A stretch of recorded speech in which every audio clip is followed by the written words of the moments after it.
Hello friends, I'm Susan Boback, the card connoisseur, and I'd like to show you an idea or two that I have on how to stamp with a large stamp like this that is even bigger than the stamp block. Now, this is the largest stamp block I believe that Stampin' Up! Sells, and you could, well, let me show you. So this is a stamp called Flowers Fair, and if you're not familiar with Stampin' Up! Products, they're making all sorts of wonderful changes. They've gone from having the rubber stamps to these photopolymer stamps, which I love because you can see exactly where you're putting it. And they do take up less space to store in that. But let's say that you get a large stamp like this, and you want to make some flowers, on a card. That's what they are. But you're not really sure how to go about it, or you never buy a big stamp because you're not really sure how to go about it. So this is the smooth side, and you could get a large stamp block like this, and you could apply it to it by putting some pressure. Now it's stuck to my mat. Okay, so or you could put it on like this, and you would ink it up, and then you would stamp your whole project. Let's use the reverse side of the piece I want to show you, just to show you what I mean by inking it up. Now, a stamp this large, you would take your ink pad and you would press it down all over the stamp like this. And notice that I am using brown, and you're thinking, well, why would you use brown? Just bear with me now. And so you would put it down like this and add some pressure all the way around so you could stamp it down and then carefully peel it off. Now there's the way it looks.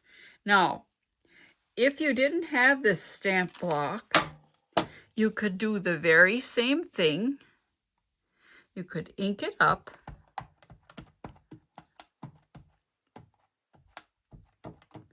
and then put your paper on top of it and then rub it smoothly and peel it off, and then you would have the print. Well, I haven't used this stamp on a plain solid color. Like, I haven't used it on white, and I haven't used it well, on off-white or just a solid color background. And this is what I've been doing with it.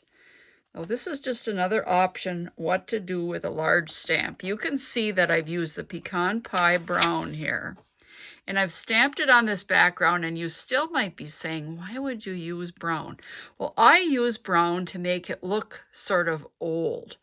And you could also stamp it on this, but I'm getting a little ahead of myself. One of the things that I like to do is do watercoloring with ink. And last week I showed you an ink technique on putting the ink right on the ink block, spritzing it with water, and then making a background. But let's say that you don't want to do that. You just want to stamp something, but you want to have a background, and maybe you don't want to buy the tools or all the supplies. So take a big stamp like this and ink it up, as you can see me doing here. You could also use green, the same, or let's just say the same color as your background. I'm just going to stamp it down on here. And the reason that I put green on the background is I'm thinking about a field of flowers. And sometimes after you stamp it, you don't really want to have to go in and put the background in, or you don't want to, as I said, do it with the background done. So now what you can do is you can take your favorite colors for these flowers, even a green that's a little different than the green background, because you can get this to stand out a little more. And you can take your marker. This is a water-based marker, by the way. And you can take your marker and you can fill in some of the green spots, leaving a little bit of white to give it some dimension, I guess would be called. So even these real little ones, just add a little bit of green. And now you could also do this on a light blue background so that the background looks like sky. But just continue to add the color to your stems.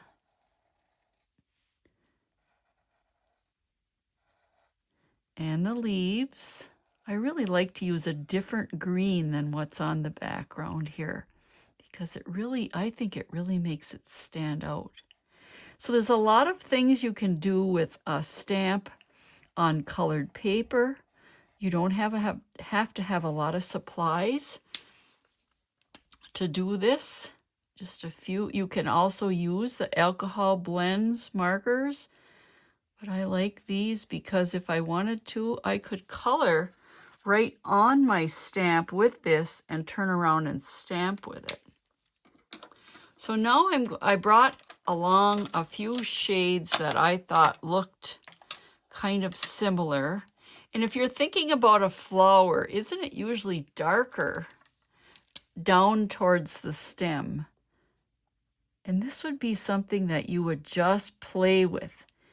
Don't take this as this is what you're going to do to make a print for a card because you've got to go somewhere in 15 minutes and you want it perfect. Take some time to experiment with the colors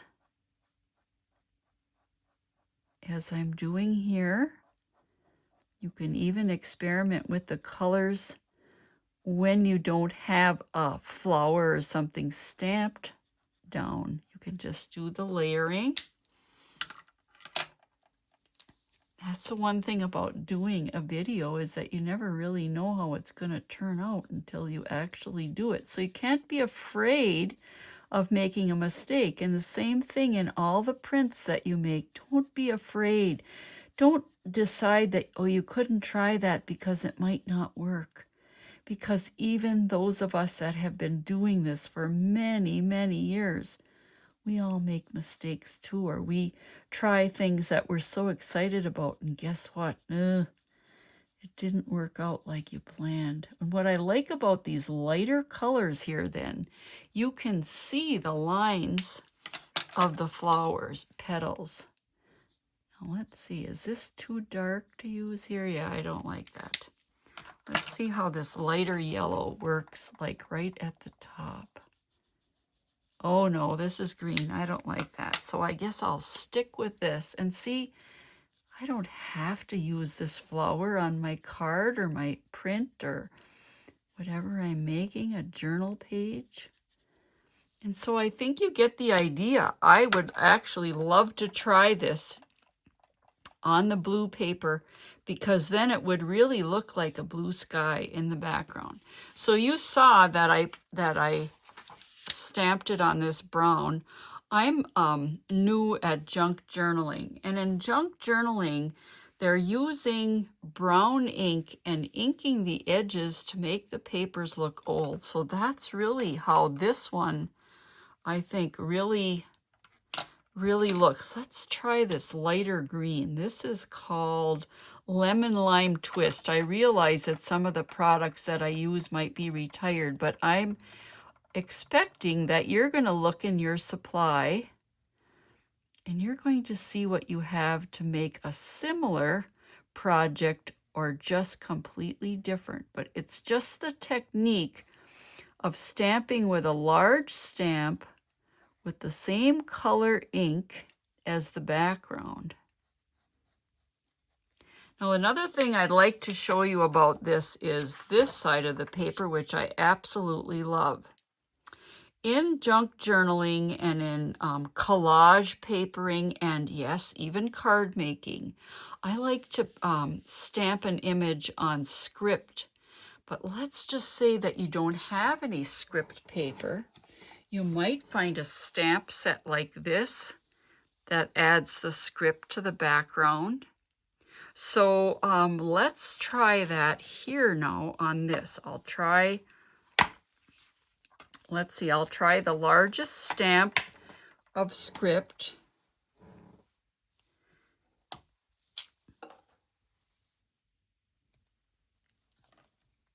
And I'm going to use this Pecan Pie, which is my favorite ink right now, to make the print look aged. I'm going to add the ink on top of the stamp like this because it's a larger stamp.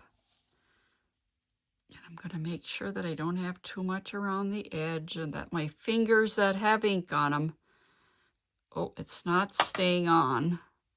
So I'm just going to take it by hand. This is the older rubber stamp. Oh, I love that. So I'm just going to ink it up again. Try, let's see, I'll go over here a little bit. Now I could get all done with this and get the ink on it and discover that I don't like the way it turned out at all. And then you have a box for these sort of mistakes. And sometime you're going to need a little corner of a flower print for a little card or a tag for your journal. Now that's how that looks on that. Let's take a look at this one and see how this would be. To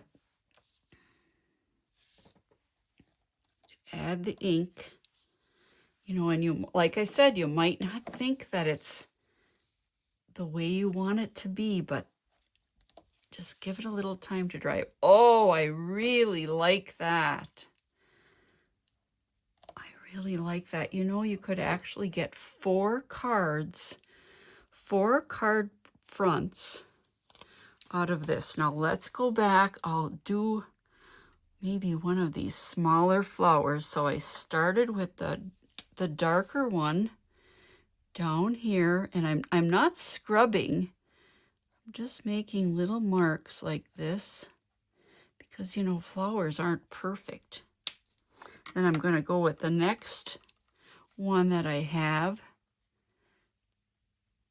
And if you use the alcohol blends markers or the other ones that are on the market, I think they blend a little better than what I'm doing here, but oh, I just love that. And don't you love how the writing also comes right through the petals?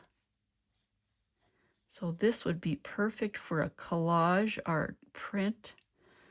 And then I think I better put a little lighter green down here at the base. I think you get the picture. I'm going to finish this, and then I'll post some pictures of the finish. Now, you could also do it on this page, but I don't think it'd be quite as brilliant. And let's just try this one more thing. I get so into doing this that I want to stamp it on every piece of paper that I have around. So let's try it on the script that's already part of the paper. And you can see then how that would look. Give it some firm pressure because the block is pretty thick. Now, oh, I like that too. I really like that. And so then you wouldn't even have to add color to that. You could keep it just as it is. Or you could add just a little bit of color. So we have that. We have this one. And then we have this one. Then what I would do is I would cut this in 4. Then I would have a different little print for each card. So you could actually get 4 out of this, maybe 4 out of this, or 4 out of this side. I think the sky is the limit. So I'm encouraging you now to get out one ink pad that's a general color of your papers and stamp on a printed background, either with a large stamp like this or a smaller one that you can stamp in many different places. Add some color, add some script, or stamp it on the script paper like that. Now, thanks for watching, and you know what I always say, go get creative.